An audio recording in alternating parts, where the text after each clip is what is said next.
Hello students, this is advocate Neeraj Gupta. ये video एक बहुत ही इंपॉर्टेंट पॉइंट पर है एंड वो है कस्टडी ऑफ चिल्ड्रन। देखो, माँ बाप तो लड़ने के लिए पैदा हुए हैं। आई एम सॉरी, यानी हस्बैंड वाइफ जो होते हैं वो तो बहुत लड़ाई करते हैं इस दुनिया में। जो मैंने देखा, ये मेरा अनुभव है, बहुत लड़ाई करते हैं।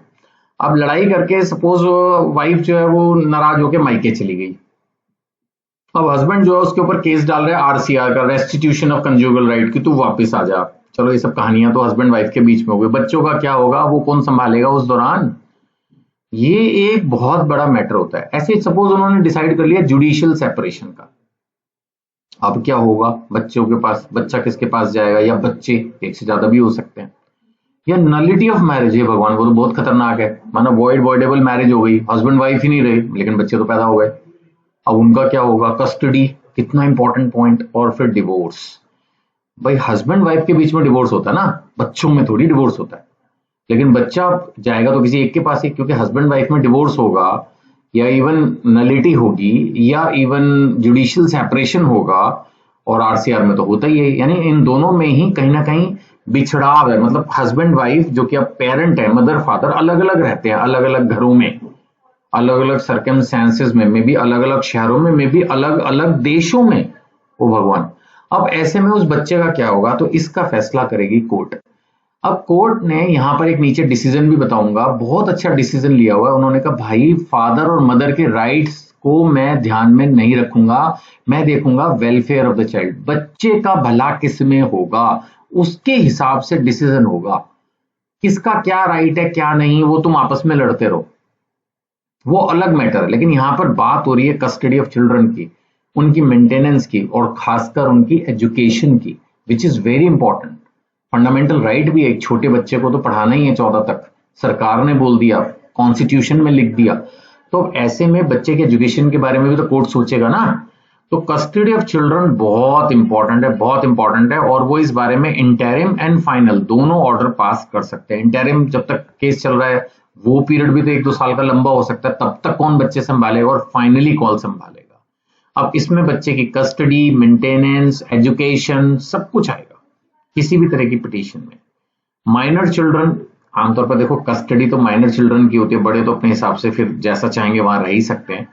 तो यहां पर यही है, द कोर्ट में determine with whom the minor child should live and who should have the custody. Court ये देखेगा कि किसके पास बेटर है। देखो, बेटर तो हमेशा वही पेरेंट रहेगा जिसके पास इनकम ज्यादा है, वही बच्चे की पढ़ाई अच्छे से कर पाएगा। बट जितना मेरा प्रैक्टिकल अनुभव है, ज्यादातर कोर्ट्स जो हैं वो बच्चा माँ को दे देते हैं छोटा, क्योंकि छोटा बच्चा ना संभलता माँ से ही है ढंग से। बाप तो उसकी माँ को ही नहीं संभाल पाया, तो वो क्या ही बच्चे को संभालेगा। तो इसलिए आमतौर पर नहीं मिलता उसको। बट होने को कोर्ट कुछ भी फैसला कर सकते हैं, ऐसा कुछ नहीं है। ये फैक्ट्स एंड सर्कमस्टांसेस पे डिसाइड होगा। बट आमतौर पर बहुत छोटा बच्चा जो है वो माँ को मिलता है, आमतौर पर ऐसा होता है। अब यहाँ पर जो है वो पेरेंट को बोल सकते हैं कि आप फाइनेंशियल सपोर्ट करो for maintenance and welfare of the child के लिए। आमतौर पर फादर को ही बोला जाएगा और मदर को कस्टडी दे दी जाएगी। कोर्ट जो है इसमें बच्चे की education and upbringing of child के लिए भी ऑर्डर करेगा कि इसको ऐसे पढ़ाओ, ये करो, वो करो। तो वो डेवलपमेंट के लिए प्रॉपर जो है बच्चे की वो जिम्मेदारी जो है खड़ा कर देगा। यहाँ पर जो कस्टडी डिसाइड करते वक्त welfare of the child is the Paramount consideration, ये सिद्धांत होता है। कि यहाँ पर ये नहीं दिखते कि राइट्स ऑफ द पेरेंट्स क्या है, दे आर सेकेंडरी। समझ रहे हो, rights of the parents are secondary. मैंने आपको बोला आमतौर पर बच्चे माँ को मिलता है, ये एक तरह से राइट है उसका। लेकिन कोर्ट अगर ये महसूस करे कि माँ भी कम नहीं है, या माँ हो सकता है ना संभाले या ना संभाल पाए, हो सकता है वो तो इतनी गरीब है कि हस्बैंड से मेंटेनेंस लेने के बावजूद उसको ठीक से पढ़ा नहीं पाएगी, और फादर बहुत ही वेल ऑफ है और उसके पास घर में और भी लोग हैं, बुआ है घर में या दादी है, और वो मतलब कोर्ट को लगे, मैं जज नहीं हूँ, बट कोर्ट को लगे कि बच्चे के लिए बेटर रहेगा कि पिताजी को कस्टडी मिले, तो पिताजी को भी कस्टडी मिल सकती है। ऐसा कोई हार्ड एंड फास्ट रूल नहीं है। मैंने एक जनरल बात कही है, मेरी बात को पकड़ने की कोई जरूरत नहीं है।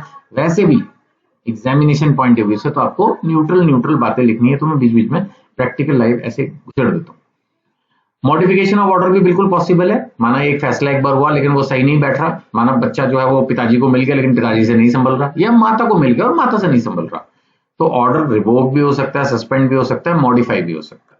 ये जैसा सर्कमस्टांसेस होगी वैसा होगा।